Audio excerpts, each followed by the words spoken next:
आज हम जीन पियाजे के बारे में जानेंगे, जो कि आपके सीटेट के सिलेबस में जो 3 प्रमुख मनोवैज्ञानिक हैं उनमें से एक हैं। जीन पियाजे इतने इम्पोर्टेंट हैं कि चाहे सीटेट जूनियर हो या प्राइमरी हो, इसमें 3 से 4 क्वेश्चन आपके डायरेक्ट रूप में, और अगर मान के चलिए 4 से 5 क्वेश्चन जो आते हैं वो इनडायरेक्ट रूप में आ जाते हैं, क्योंकि जो संज्ञान है, संरचनावाद है, वो भी इससे कहीं ना कहीं जुड़ा हुआ है। तो मान के चलिए 4 से 5 क्वेश्चन इसमें आने ही आने हैं। और ऐसा नहीं है ये सीडीपी में आएगा, ये सीडीपी के साथ साथ जो आपकी हिंदी की पेडागोजी है उसमें भी आ जाता है, ईवीएस और एसएसटी की पेडागोजी में भी ये आ जाता है।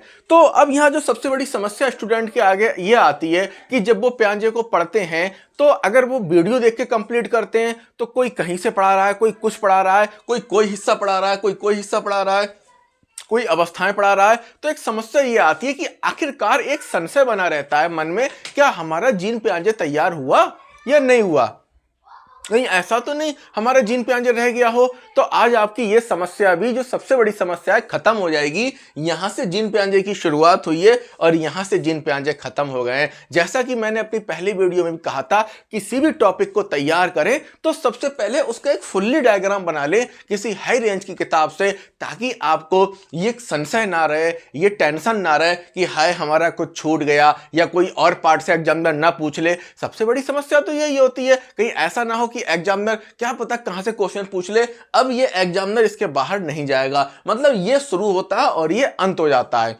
इसके बाद मैंने दूसरी बात बताई थी कि हम पहले क्या करते हैं, किसी भी टॉपिक का पूरा डायग्राम बनाते हैं और इसके बाद जो 10 ईयर के क्वेश्चन पेपर हैं उससे ये देखते हैं कि जो क्वेश्चन आ रहे हैं वो किस किस हिस्से से आ रहे हैं। तो इन सब टॉपिकों पर, ये है तो जीन पियाजे का ही, तो जीन पियाजे के अंदर भी टॉपिक हैं, इन सब पे एक समान चोट नहीं करना पड़ेगी। यानी कुछ हिस्से ऐसे हैं जहां से 80% क्वेश्चन आ रहे हैं, बहुत बड़े स्तर पे आ रहे हैं, तो उन हिस्सों को हम तैयार करेंगे। तो हम अपना पहला स्टेप लेते हैं, क्या लेते हैं कि हम जीन पियाजे का फुल डायग्राम और क्वेश्चन देखते हैं। ठीक है, हल्का सा मैं आपको बेस बता देता हूं जीन पियाजे के बारे में, क्या है क्या नहीं है। पूर्व पीठिका का मतलब होता है बैकग्राउंड या उसका बेस या उसकी भूमिका। तो जो जीन पियाजे हैं, तो आपने अक्सर सुना होगा कि कई बार लोगों पर शिक्षा का प्रभाव पड़ता है।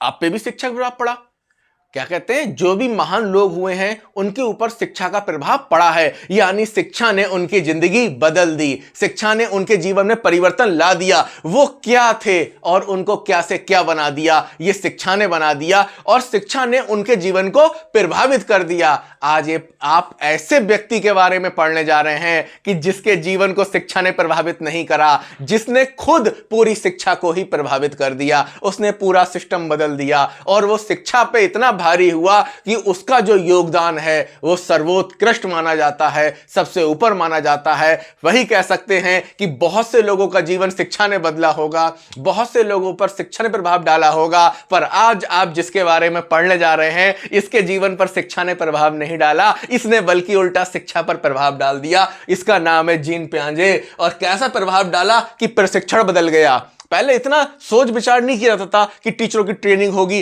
टीचर आता है, बच्चे को पढ़ाता है और चला जाता है। इसने क्या करा, सिस्टम ही चेंज कर दिया। अब ऐसे बच्चों को नहीं पढ़ाया जाएगा, उनके संज्ञानात्मक विकास के हिसाब से, उनकी संज्ञानात्मक आयु के हिसाब से बच्चों को पढ़ाया जाएगा, क्योंकि वो नन्हे वैज्ञानिक हैं, वो अन्वेषण करते हैं, वो खोज करते हैं। दूसरा काम, इसने छात्रों की जिंदगी बदल दी। कैसे बदल दी कि वो बेचारे रटने पे रहते थे, इसने क्या करा, उन्हें समझाने पे ध्यान दो, रचनावाद को लेकर आए, निर्माणवाद को लेकर आए कि बच्चा कैसे ज्ञान का निर्माण करे, कैसे ज्ञान को अच्छे से कनेक्ट करके सीखे।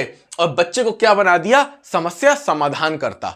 समस्या समाधान करते का मतलब यह होता है कि बच्चा किसी टीचर के पास गया तो पियाजे कहते हैं, जब बच्चा कोई समस्या लेके किसी शिक्षक के पास आए तो शिक्षक को उसके समस्या का समाधान नहीं करना चाहिए, बल्कि उससे कहना चाहिए कि वो अपसारी चिंतन करे। अपसारी चिंतन का मतलब है एक साथ कई बिंदुओं पर चिंतन करे, उसके कई समाधान ढूंढे। उन समाधानों को ढूंढते ढूंढते ही वो अनायासी ज्ञान को ग्रहण कर लेता है और वो समस्या समाधान करता बन जाता है।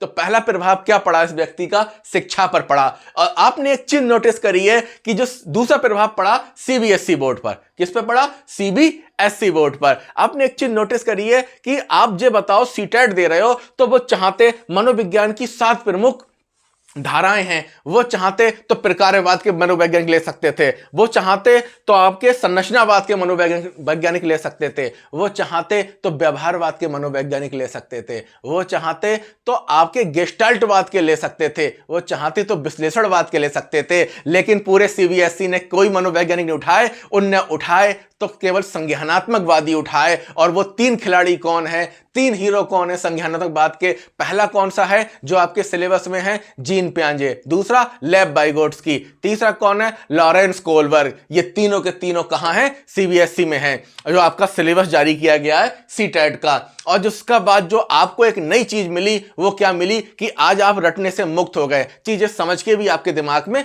रुक जाती हैं। तो ये था इसका बेस, किसका? जीन पियाजे का। किस तरीके से आपकी पूरी शिक्षा उसने प्रभावित कर दी और किस तरीके से उन्होंने एक बड़ा परिवर्तन किया। तो उसी क्रम में जो हम जीन पियाजे का डायग्राम है, पहले इसको हल्का सा समझते हैं, इसके बाद हमको क्वेश्चन दिखाएंगे कहां से कैसे क्वेश्चन बने हैं। मेरा उद्देश्य ये नहीं है कि आपको मटेरियल प्रोवाइड करा दो, आपको काम करने का तरीका आना चाहिए। भाई ये तो साइकोलॉजी का है। अब अगर आपको ऐसा ही कोई चैप्टर किसी और सब्जेक्ट का तैयार करना है, मान के चलिए संस्कृत का कोई टॉपिक तैयार करना है तो भी, या हिंदी का कोई टॉपिक तैयार करना है, या जीएस का करना है, तो सबसे पहले उस टॉपिक का पूरा डायग्राम, फिर उसका हल्का सा नॉलेज क्या है, और फिर सीधे आप ओल्ड क्वेश्चन पेपर देख के ये पता लगाएंगे ऐसे कौन से हिस्से हैं जहां से क्वेश्चन अधिक आ रहे हैं। तो हम पियाजे के बारे में जो पढ़ेंगे, पूरी इसकी जो कुंडली है, उसमें सबसे पहली चीज क्या देखेंगे? पूर्व पीठिका। हल्का सा मैंने बेस बना दिया है, बाद में और बनाएंगे। दूसरा पढ़ेंगे संज्ञान। आप तब तक पियाजे को नहीं समझ सकते, आप तब तक नहीं समझ सकते जब तक आप संज्ञान को नहीं समझ सकते हैं। संज्ञान क्या होता है? तो संज्ञान के अंतर्गत देखो, सा अलग है, ज्ञान अलग है, यानी ज्ञान, जानने की प्रक्रिया। संज्ञान के अंतर्गत हम दो चीजें पढ़ेंगे, इसको हम आगे पढ़ेंगे। क्या पढ़ेंगे? सूचना प्रक्रमण। प्रक्रमण से घबराइए मत, प्रक्रमण का अर्थ है प्रोसेस करना। मैंने कहा था कि वर्ड मीनिंग तैयार करिए, हमने वीडियो बनाई है, आप देख सकते हो कि वर्ड मीनिंग अगर आपके तैयार हैं तो बाधा नहीं पड़ेगी। प्रक्रमण का मतलब होता है कि प्रोसेस करना, कि सूचना को प्रोसेस करना। हमारा दिमाग कैसे इनपुट लेता है, कैसे प्रोसेस करता है और कैसे आउटपुट करता है। जैसे मिक्सी मसाला पीसते हैं तो पहले मसाला डालना पड़ता है, फिर मसाला प्रोसेस होता है, फिर निकालते हैं। तो इसे क्या कहते हैं? सूचना प्रक्रमण। यानी हमारा माइंड कैसे सूचना को ग्रहण करता है, कैसे आउटपुट देता है। फिर हम संज्ञानात्मक विकास के बारे में जानेंगे। इसके बाद जब हम संज्ञान को जान लेंगे, फिर जानेंगे संज्ञानात्मक मनोविज्ञान। आखिरकार संज्ञानात्मकवादियों का जन्म कैसे हुआ, संज्ञानात्मकवादियों के पिता कौन हैं? यूलिक गुस्ताव नीसर, जो इनका पिता है इन सबका। तो संज्ञानात्मक मनोविज्ञान के बारे में समझेंगे, जिसमें अपसारी चिंतन और अभिसारी चिंतन। जब ये दो चीजें हमें समझ में आ जाएंगी, फिर हमको जीन पियाजे समझ में आएगा। और जो लोग बिना संज्ञान को समझे, बिना संज्ञानात्मक मनोविज्ञान को समझे सीधे जीन पियाजे पर चोट कर देते हैं, उनको जीन पियाजे कभी समझ नहीं आएंगे। तो इसके बाद आते हैं जीन पियाजे। जीन पियाजे में हम पढ़ेंगे जीन पियाजे का परिचय। इसके बाद पढ़ेंगे उनकी किताबें, बुक और कृति। कई बार बुक भी पूछ लेता है कि उनकी बुक कौन कौन सी हैं, उनकी कृति। वैसे तो उन्होंने 50 से अधिक किताबें लिखी हैं, लेकिन अभी हम केवल 4 प्रमुख किताबें पढ़ेंगे। इनके सिद्धांत के नाम, इनके सिद्धांतों के कई और नाम है। अब पता लगा एक आपने याद कर लिया, संज्ञानात्मक विकास का सिद्धांत, अब उसने दूसरा नाम दे दिया, आप चक्कर पड़ जाओगे। सिद्धांत तो एक ही है पर उसके नाम 3 है। इसके बाद संज्ञानात्मक विकास के मूल पिरते का मतलब होता है तत्व या एलिमेंट। जैसे मैं कहूं कि चाय किन तत्वों से मिलकर बनी है, या चाय के पिरते क्या क्या हैं। तो चाय के पिरते दूध हो गया, चीनी हो गई, पत्ती हो गया, अदरक हो गया, आग हो गया। ये क्या है? चाय के पिरते। ठीक है, तो वैसे ही ये कह रहे हैं कि संज्ञानात्मक विकास के मूल पिरते, यानी आप जो संज्ञानात्मक विकास को समझोगे वो कुछ पिरतों से मिलकर बना है। तो उसके प्रमुख पिरते कौन है? जिसमें पहला है संज्ञानात्मक संरचना। संज्ञानात्मक संरचना, जैसे मधुमक्खी का छत्ता होता है वैसे ही समझ लो। संज्ञानात्मक संरचना, बच्चा अपने दिमाग में इंफॉर्मेशन ऐसे ही नहीं पहुंचाता। आप भी कई बार कहते हो ना, हम पढ़ के भूल गए, इसलिए भूल गए क्योंकि संज्ञानात्मक संरचना नहीं बनी। दूसरा है स्कीम कर लेना दिमाग के अलग अलग पार्ट में। फिर है अनुकूलन, जिसमें 2 चीजें आती हैं, समावेशन और समायोजन। चौथा कॉन्सेप्ट है इनका संरक्षण। वो आपको पता ही होगा, वो 2 अलग अलग बर्तन, एक बड़ा और एक छोटा। ठीक है, आगे चल के आपको डीप पढ़ाया जाएगा, अभी केवल परिचय।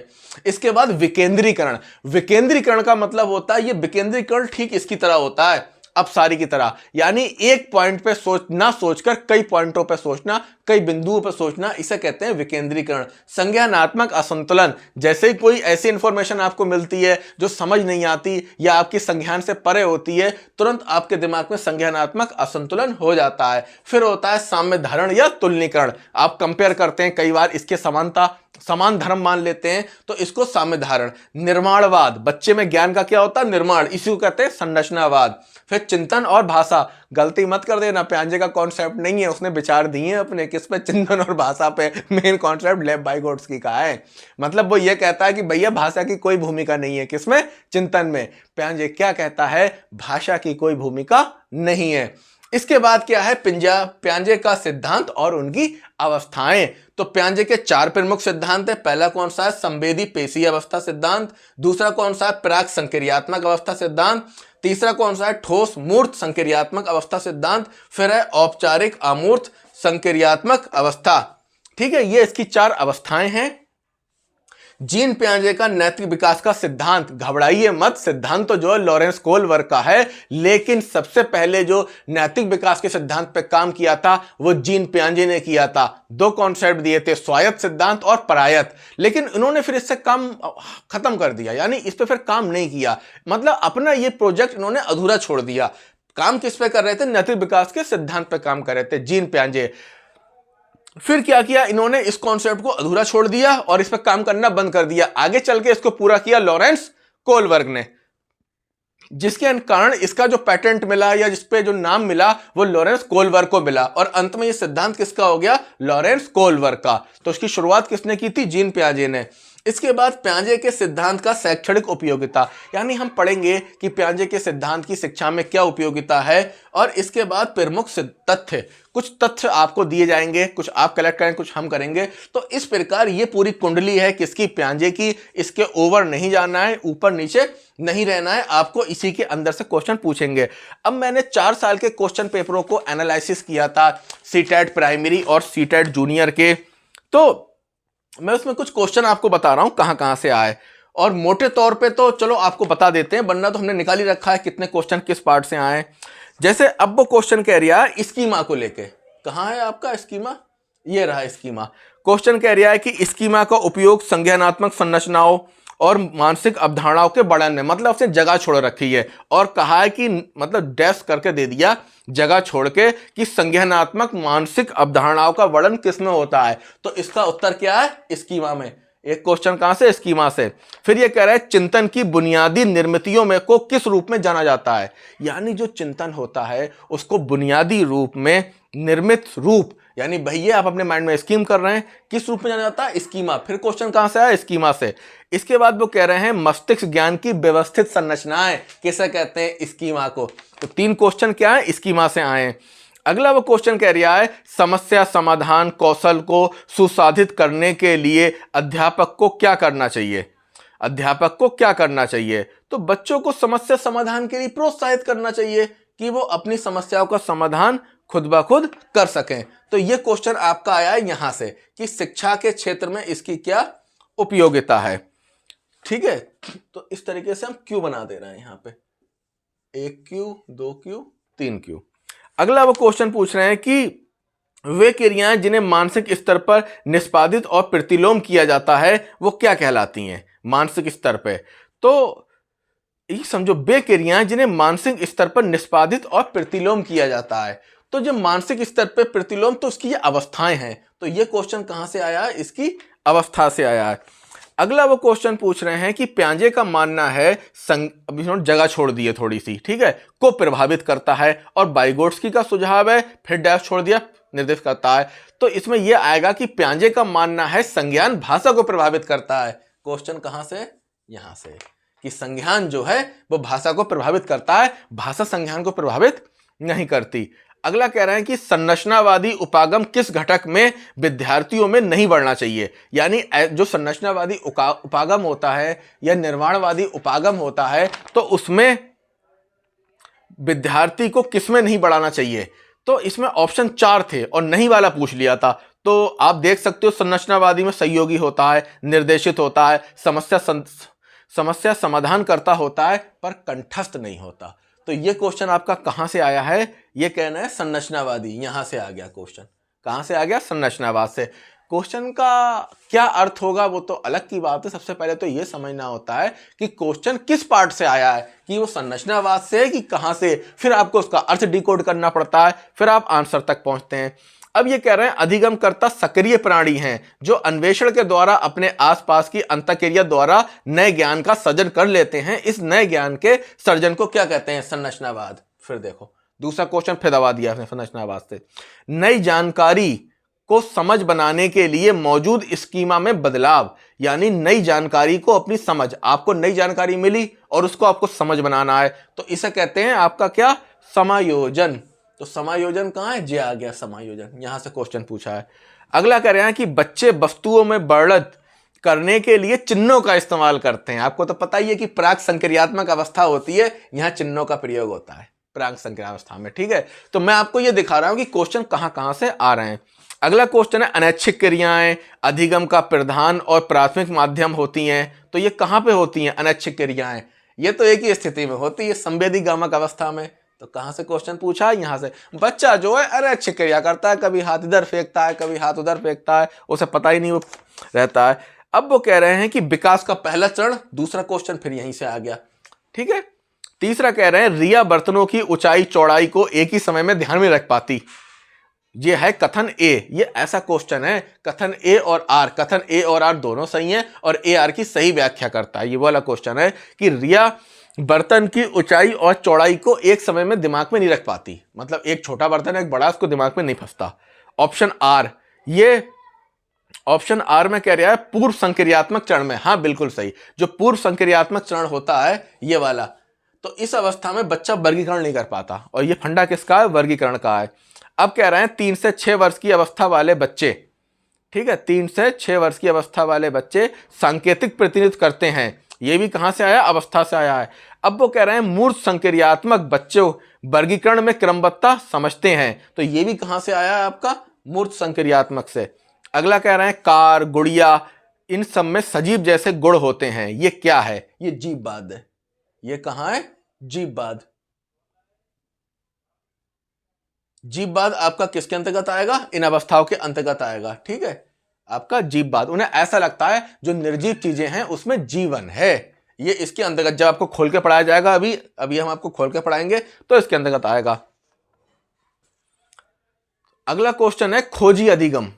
खोजी अधिगम, तो खोजी अधिगम क्या होता है? अन्वेषण होता है। किसी भी चीज का क्या होता है? अन्वेषण होता है। जब आप किसी भी क्या करते हैं? निर्माणवाद या संरचनावाद करते हैं। तो इस तरीके से हमने देखा पूरे पेपर को एनालिसिस करके कि जो 80% क्वेश्चन आ रहे हैं वो इस टुकड़े से आ रहे हैं। कहां से आ रहे हैं? आपके केवल इसकी अवस्थाओं से आ रहे हैं। मतलब नंबर 1 पे हमको किसको तैयार करना है? प्याजे की अवस्थाएं। 80% क्वेश्चन वो यहीं से पूछ रहा है। कहां से? प्याजों की अवस्था से। इसके बाद जो दूसरे नंबर पे हमको क्वेश्चन देखना है वो क्या देखना है? दूसरे नंबर पे संज्ञान। नहीं, दूसरे नंबर पे संज्ञान नहीं आएगा, ये आएगा। ये संज्ञानात्मक विकास के मूल प्रत्यय दूसरे नंबर पे। यानी पहले नंबर पे आपको प्याजे के सिद्धांत तैयार करना है क्रम बना के। हम तो आपको एक तरफ से ही पढ़ा रहे हैं, लेकिन आपको सबसे ज्यादा रिवीजन में चोट जो है वो यही मारना है। इसके बाद दूसरे नंबर पे आपको क्या करना है? संज्ञानात्मक विकास के मूल प्रत्यय। कौन कौन से मूल प्रत्यय? स्कीमा क्या है? अब इस जो आपके पूरे ये हैं, इनमें भी ध्यान ये रखना है कि स्कीमा को अच्छे से तैयार करना है, निर्माणवाद संरचनावाद को अच्छे से करना है, चिंतन भाषा को अच्छे से करना है, संयोजन को अच्छे से करना है। तीसरे नंबर पे तैयार होना चाहिए आपका संज्ञान, और चौथे नंबर पे आपका तैयार होना चाहिए जीन पियाजे। किताब से क्वेश्चन पूछ लेता है। और 5वें नंबर पे आपको थोड़ा सा पता होना चाहिए इनके मनोविज्ञान क्या है। कई बार पूछ लेता है, यूपी टेट में ही पूछा है, सी टेट में भी इसके पिता कौन है। इसके बाद 6ठे नंबर पे आपको क्या पता होना चाहिए? जीन पियाजे की शैक्षणिक उपयोगिता, और 7वें नंबर पे इनके प्रमुख तत्व, और 8वें नंबर पे जीन पियाजे का नैतिक विकास का सिद्धांत, वो भी बहुत थोड़ा सा। तो इस प्रकार आपने देखा कि सबसे ज्यादा इंपॉर्टेंट टुकड़ा जो है वो कौन सा है? ये वाला है। ठीक है, दूसरे नंबर पे इंपॉर्टेंट कौन सा है? ये वाला है। तीसरे नंबर पे इंपॉर्टेंट कौन सा है? संज्ञान है। ठीक है, चौथे नंबर पे इंपॉर्टेंट कौन सा है? जीन पियाजे। और 5वें नंबर पे संज्ञानात्मक मनोविज्ञान। ठीक है, तो अब आपकी आज शुरुआत करते हैं हम कहां से, संज्ञान से। तो जीन पियाजे को और संज्ञानात्मक मनोविज्ञान को समझने से पहले हमें संज्ञान को समझना पड़ेगा कि आखिर संज्ञान क्या होता है, संज्ञान क्या होता है और ये किसे कहते हैं। तो संज्ञान जो है, इसमें घबराइए मत, इसमें क्या अर्थ है, ज्ञान, यानी ज्ञान या जानना, ज्ञान या जानना। आपको एक एग्जाम्पल देकर समझाता हूं। जैसे आपके पड़ोस में लड़ाई हुई और आप वहां पे नहीं थे, आपके पड़ोस में लड़ाई हुई, आप वहां नहीं थे, आप लड़ाई होने के बाद आए। अब जो एक और बंदा जो बाद में आया, एक इंसान, उनने आपसे पूछा कि पड़ोस में क्या हुआ, इतनी भीड़ क्यों है। तब आपने उससे कहा कि मेरे संज्ञान में नहीं है यहां क्या हुआ था। यानी आप कहना चाह रहे हैं मेरी नॉलेज में नहीं है, मेरी जानकारी में नहीं है कि यहां पे क्या हुआ था। तो आपकी जो नॉलेज है, आपकी जानकारी है, आपका ज्ञान है, उसे ही हम संज्ञान कहते हैं। मेन शब्द ये है, आगे बस उपसर्ग लगा दिया है। तो इसका अर्थ होता है ज्ञान या जानना। इसमें तर्क भी शामिल है। तर्क का मतलब लॉजिक देना, और क्या होता है, जानकारी देना। जानकारी देना या जानकारी लेना, आपके अनुभव। और कई बार ये ज्ञान कैसे मिलता है, इंद्रियों के माध्यम से मिलता है। यानी संज्ञान जो होता है वो क्या होता है, ज्ञान, ये जानना। तो ये इंद्रियों के माध्यम से भी मिल सकता है, आपके अनुभव से भी हो सकता है, और आप लॉजिक भी लगा सकते हैं। जैसे क्या हुआ है कि आप रोड के किनारे जा रहे हैं, वहां एक्सीडेंट हो गया, गाड़ियां फूटी पड़ी हैं, तो आपने एक तर्क लगा लिया, लॉजिक लगा लिया कि हाँ यहां कुछ ऐसा हुआ होगा। तो संज्ञान का अर्थ आप ये जानिए कि इसका मतलब होता है जानना, तर्क करना, जानकारी, अनुभव, वो भी इंद्रियों के माध्यम से। और ये सभी मानसिक योग्यताओं का समूह है। संज्ञान क्या है, सभी मानसिक प्रक्रियाएं, जिसमें क्या क्या शामिल है, तर्क करना, जानकारी करना और अनुभव के माध्यम से।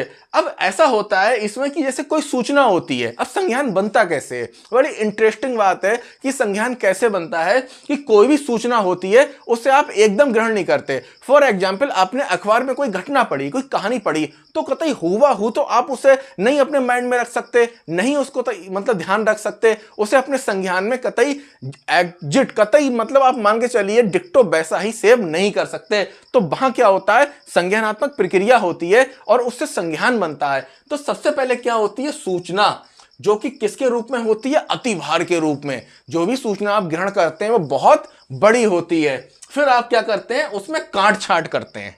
क्या करते हैं, काट छाट करते हैं। और काट छाट क्यों करते हैं, क्योंकि बहुत बड़ी मात्रा में सूचनाओं को अपने दिमाग में नहीं बिठाया जा सकता, सूचनाओं को अपने दिमाग में सेव नहीं किया सकता। तो आप अपने अनुसार क्या करते हैं, काट छाट करते हैं और सरल से सरल ढंग से आप उसको समझते हैं। कई बार क्या हुआ, पड़ोस में लड़ाई हुई, आप तो वहां नहीं थे, तो आपको क्या मिली, सूचना मिली, जो कि सूचना बहुत बड़ी थी। तो आप कहते हो भाई रुक जाओ, काम काम की बात बताओ क्या थी। तो उसने आपको काम काम की बताई, उसमें भी तुमने अपने मन से कुछ काट छाट कर ली। जो जो मारपीट में आपके परिचित थे, आपने उन्हीं को अपने दिमाग में रखा, काट छाट के जो अन्य लोग उसमें इन्वॉल्व थे उनको छोड़ दिया। तो आपने क्या करा, काट छाट करी, और वो भी सरल ढंग से अपने दिमाग में क्या करा, सरल ढंग से लगाया। फिर और उसे शॉर्ट किया, कंजूसी का मतलब उस सूचना को और शॉर्ट किया, और करने के बाद छोटे छोटे टुकड़ों में बांट लिया, स्टेप बाय, कि सबसे पहले ऐसा हुआ, फिर इस कारण से ये बवाल हुआ, फिर बहस हुई, इसके बाद मारपीट हुई, और फिर बहुत भयंकर लड़ाई हो गई। और इसके बाद क्या होता है, अगर एक बार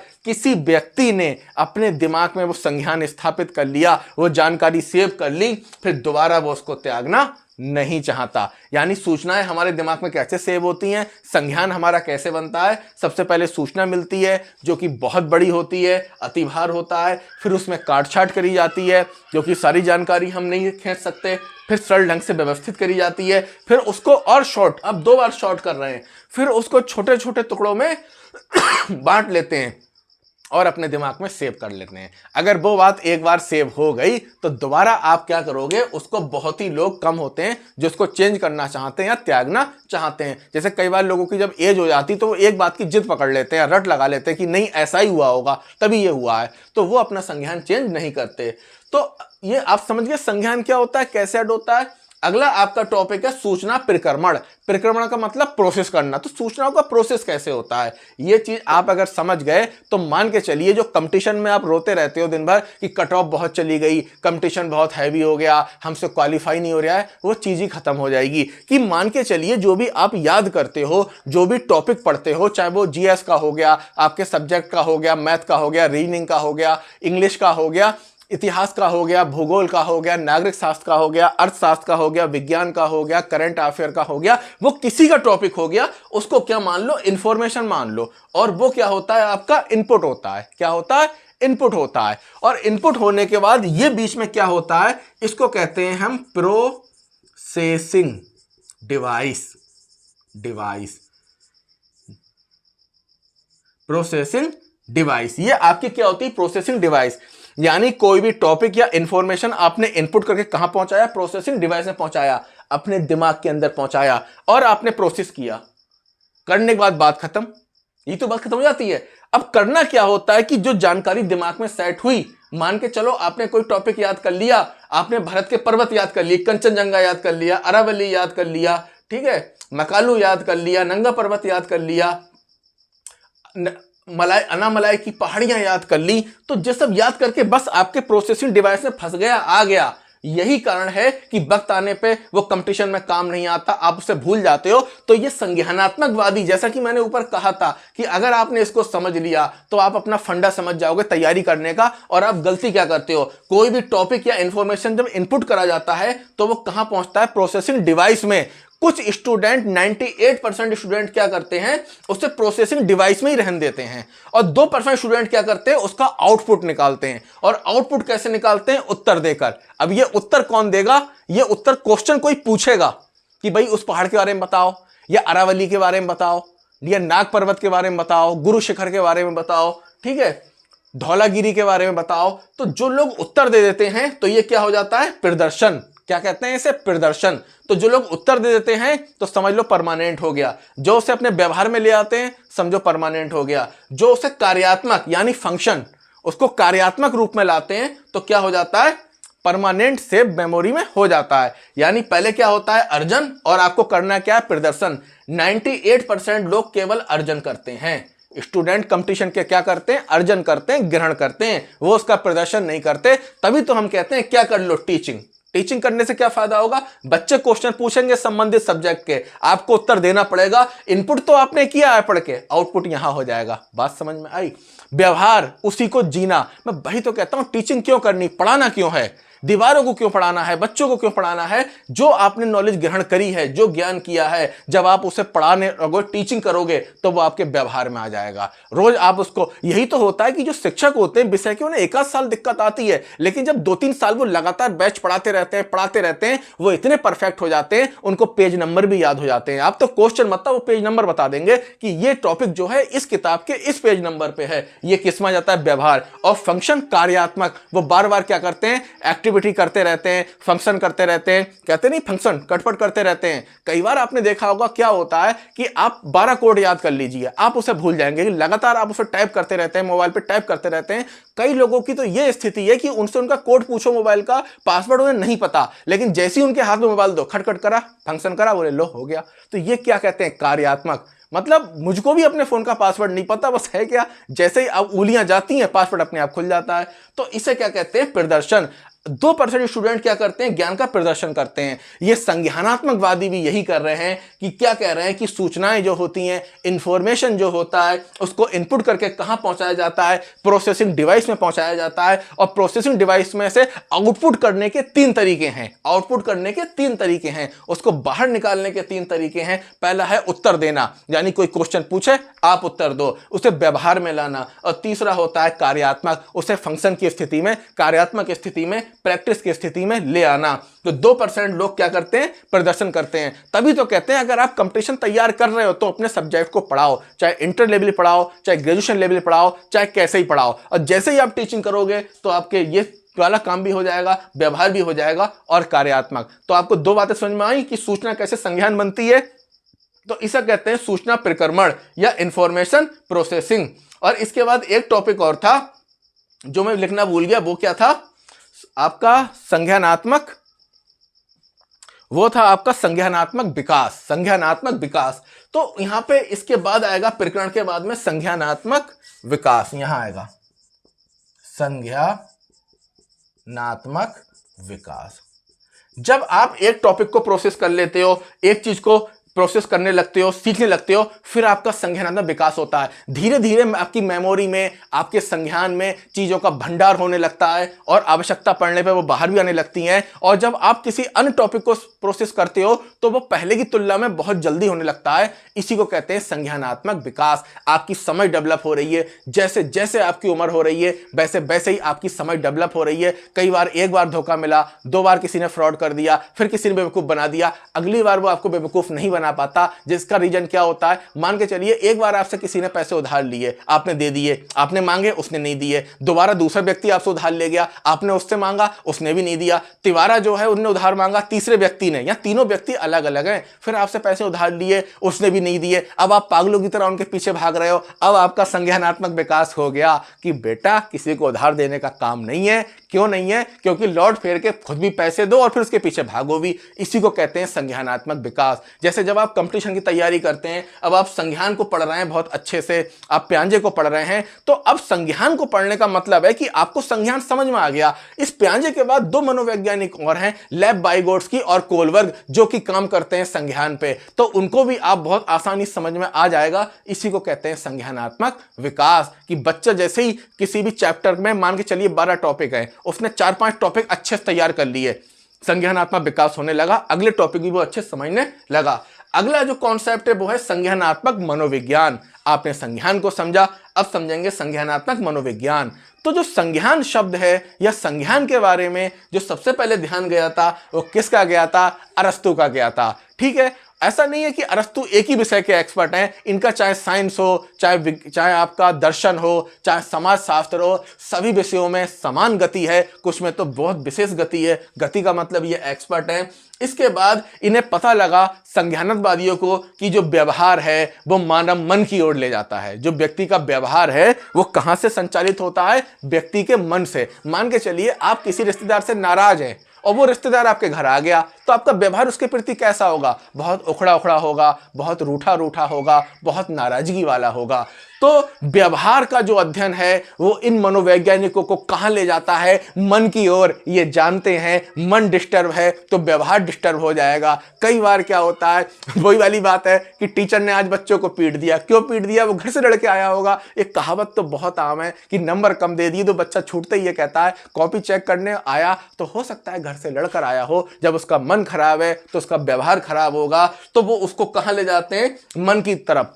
और वो व्यवहार जो आपके संज्ञानात्मकवादी हैं वो क्या कहते हैं, वो किस चीज पर काम करते हैं, वो क्या जानना चाहते हैं कि क्या सोचता है व्यक्ति। जो है व्यक्ति का मन क्या सोचता है दुनिया के बारे में, और वो कैसे सीखते हैं, और इसके बाद वो कैसे सोचते हैं, वो कैसे सीखते हैं, और दुनिया को देख के, अपने पर्यावरण को देख के वो क्या करते हैं, कैसे अपने व्यवहार का विस्तार करते हैं, यानी उनका व्यवहार कैसे कैसे बदल जाता है। इस चीज पे क्या है, इन लोगों का काम है। और फिर क्या होता है, 1960 में मिलर एक विद्वान थे, इन्होंने किसके साथ मिलकर काम किया? Jerome Brunner. जेरेम ब्रूनर कौन थे? हार्वर्ड के प्रसिद्ध और महान विकासवादी वैज्ञानिक थे, जिन्होंने कौन सा कॉन्सेप्ट दिया था? विकास का। ठीक है, यानी संज्ञानवादी जो कॉन्सेप्ट जो है प्याजे का है। तो ये महान कौन संज्ञानवादी हैं? ये कहां के? हार्वर्ड के। हार्वर्ड विश्वविद्यालय का नाम सुना है? तो मिलर ने जेरेम ब्रूनर के साथ मिलकर संज्ञानात्मक केंद्रों की स्थापना करी। और जो ब्रूनर क्या कहता था कि शिक्षा का लक्ष्य बौद्धिक विकास है, शिक्षा का लक्ष्य बौद्धिक विकास है। रटाए जाने का इसने विरोध किया कि आपको रटना नहीं चाहिए, बौद्धिक विकास करना चाहिए। अगर इस टॉपिक को आप समझ जाते हो तो आप ये भी समझ जाओगे कि जो आपके टॉपिक है वो दिमाग में कैसे सेव होते हैं। यही तो, क्योंकि जो शिक्षक पढ़ाते हैं तो पढ़ाते पढ़ाते उनका सिलेक्शन हो जाता है। वो क्यों हो जाता है? वो इसलिए हो जाता है कि वो क्या करने लगते हैं? आउटपुट देने लगते हैं। जब तक तुम आउटपुट नहीं दोगे, यकीन मानना बात नहीं बनेगी।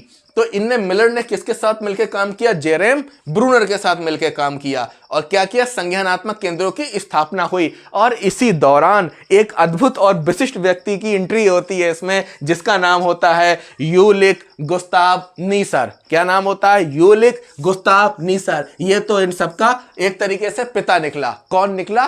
पिता निकला। इनका बॉस क्या नाम था इनका? यूलिक गुस्ताव नीसर। क्वेश्चन आता है कि संज्ञानात्मकवादियों के पिता कौन है, या संज्ञानवाद का पिता कौन है? वो कौन है? यूलिक गुस्ताव नीसर। ठीक है, जिसने कहा अपसारी चिंतन। क्या कहा? अपसारी चिंतन। ये समझ लीजिए अपसारी क्या है, इसकी मैं आपको ट्रिक बता दे रहा हूं। जो अभिसारी चिंतन है तो इसमें एक बिंदी है, भा में क्या है, एक तरीके से ये घूमी हुई क्या है, मोटी सी बिंदी है, एक पॉइंट है, यानी इसमें क्या है, पॉइंट, और इन अक्षरों में कोई पॉइंट नहीं है। तो अभिसारी का मतलब होता है जहां पर जिसका एक पॉइंट पर केंद्रित हो, आंसर क्या हो, केवल एक हो, यानी जिसका फोकस, जिसका ध्यान एक केंद्र पर हो, एक बिंदु पर हो, उसका क्या कहते हैं, अभिसारी चिंतन। यानी जिस चिंतन केवल एक ही चीज पर निकले उसे क्या कहते हैं, अभिसारी। और अपसारी जिसका चिंतन कई बिंदुओं पे हो, जिसका चिंतन कई बिंदुओं पे हो। जैसे आप किसी बच्चे से क्वेश्चन पूछते हैं कि जल का प्रदूषण रोकने के लिए हमें कौन कौन से उपाय करने चाहिए, यानी जल प्रदूषण रोकने के लिए हमें कौन कौन से उपाय करने चाहिए, तो ये अपसारी चिंतन हो गया, जिसमें बच्चा किसी एक पॉइंट पर ना होकर कई पॉइंटों पर सोचता है, और इस सोचने को क्या कहते हैं, अपसारी चिंतन। और अभिसारी चिंतन, बच्चा एक ही पॉइंट पर सोचता है कि कपड़े धोने के लिए क्या इस्तेमाल होता है, डिटर्जेंट। ठीक है, तो डिटर्जेंट क्या हो गया, ये इसका एक आंसर हो गया। तो अभिसारी का मतलब जिसका एक आंसर हो, और अपसारी जिसके बहुत से आंसर हो, बच्चा कई जगह चिंतन कर सके। तो ये कहते हैं अपसारी चिंतन कराओ बच्चे को, यानी बच्चे को ऐसे क्वेश्चन पूछो जिसके कई आंसर हो और बच्चा अपना चिंतन कर सके।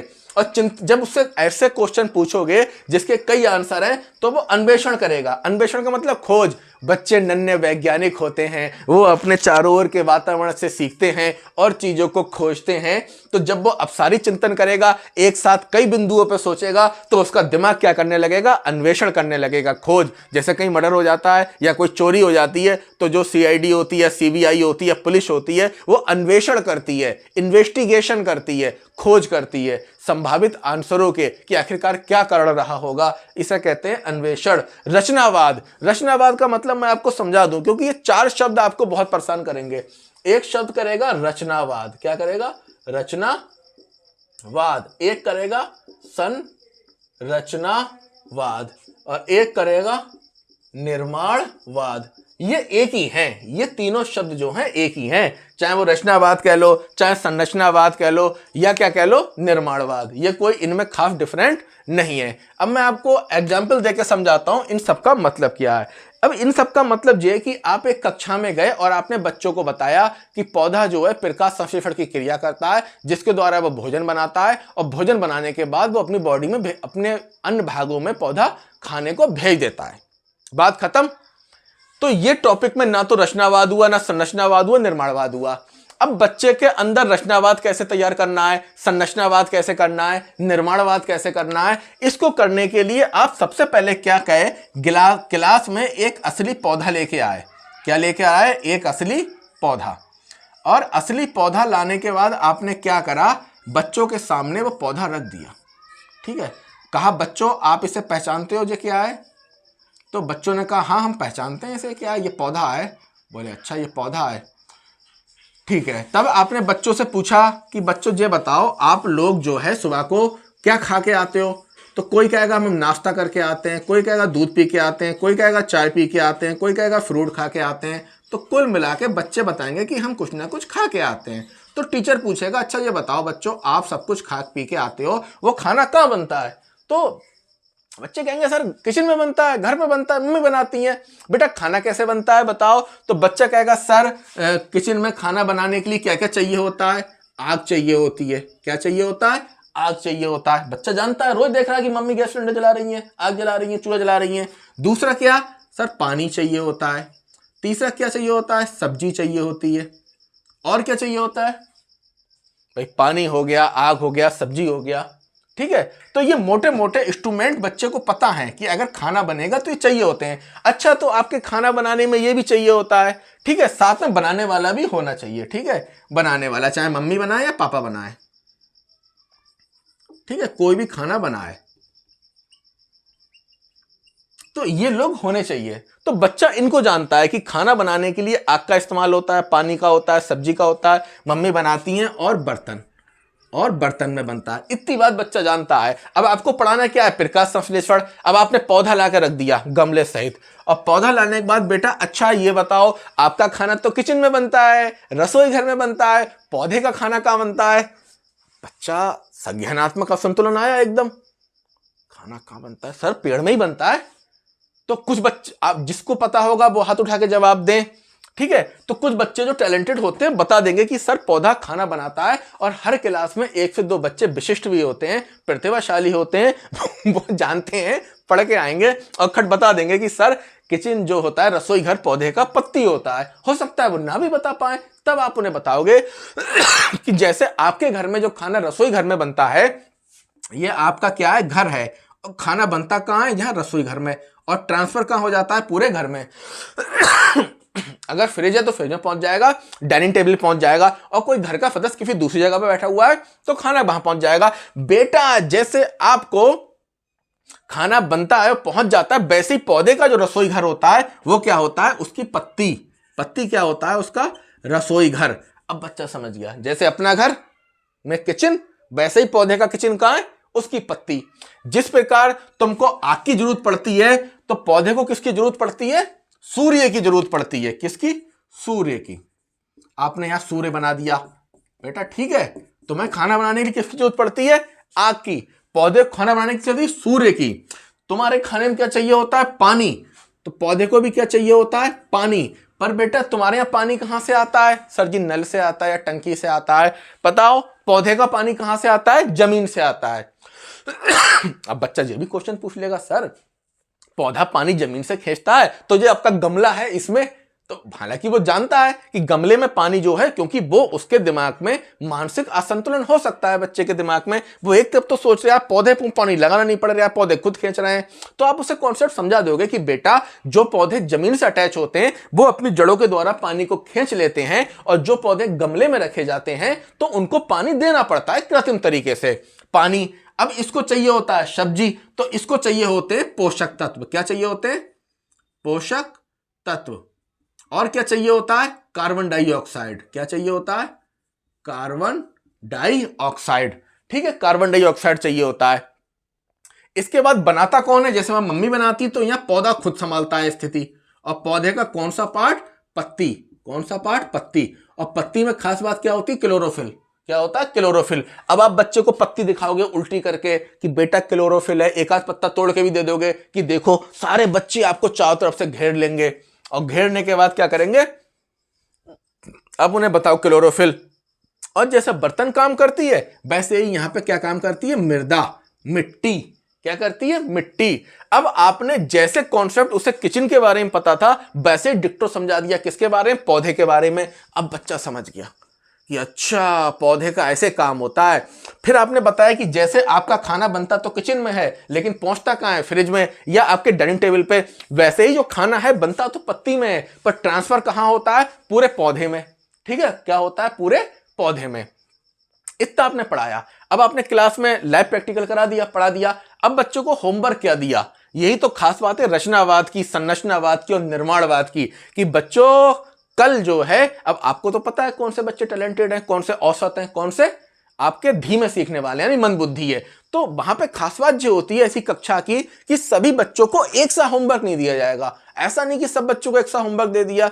जो विशिष्ट बुद्धि के हैं उनको विशिष्ट होमवर्क, जो औसत है उनको औसत, और जो मंदबुद्धि है उनको अलग टाइप का होमवर्क दिया जाएगा। अब क्या होमवर्क होगा विशिष्ट वालों के लिए, बेटा तुम्हें यह बताना है कि वो कौन कौन से क्या होता है कि जिसके कारण जो पानी है वो ऊपर पहुंचता है पूरे पौधे में, ठीक है, जाइलम फ्लोएम, और जो खाना बनता है उसके पोषक तत्व पूरे पौधे में घूमते हैं। जे आपको इस पे 5-6 लाइनें लिख के लाना है कि क्या कारण है कि पत्तियों से खाना पूरे पौधे में ट्रांसफर होता है और जड़ों से पानी और पोषक तत्व जो हैं पूरे पौधे में जाते हैं। ये आप लिख के लाएंगे, ये काम दे दिया आपने। और कहा कि ऐसे विशिष्ट पौधों का लिख के लाओ कि जिनको सूर्य आग की यानी सूर्य की आवश्यकता नहीं होती।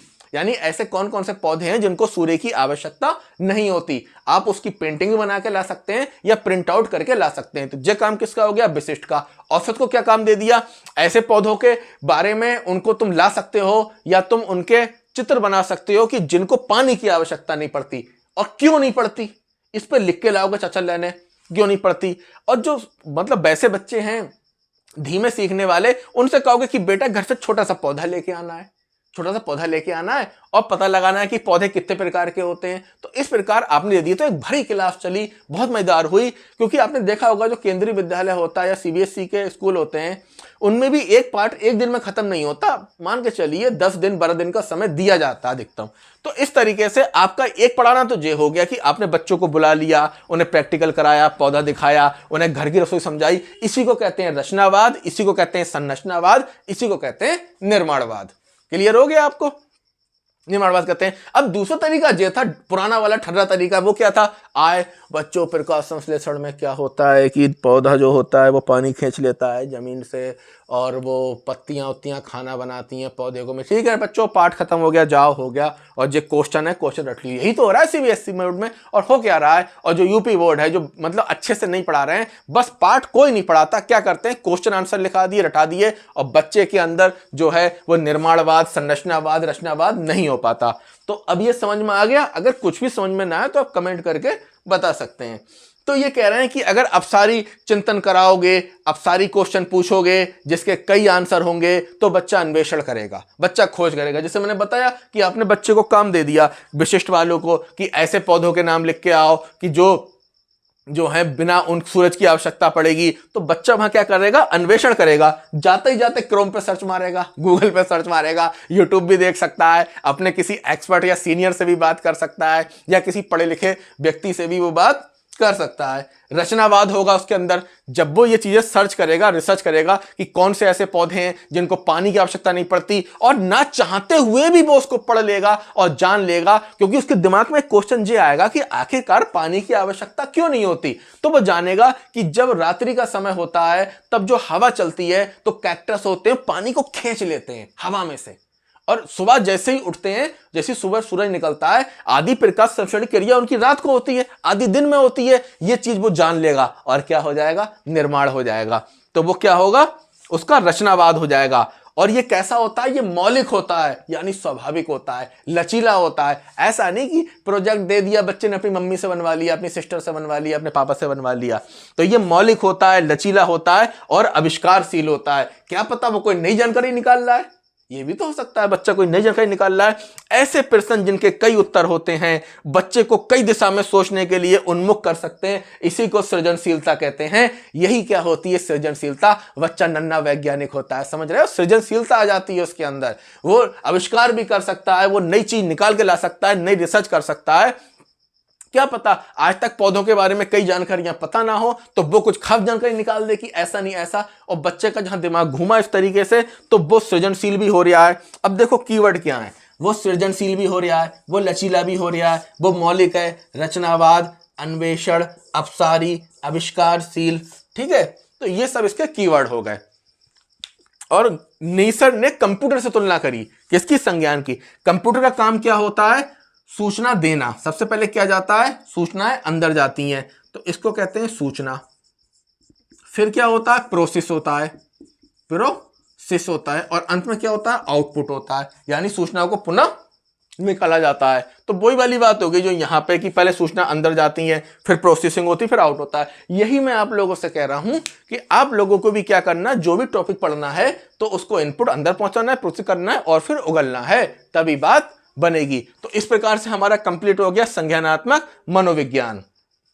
अब हम जानेंगे आपके प्याजे के बारे में।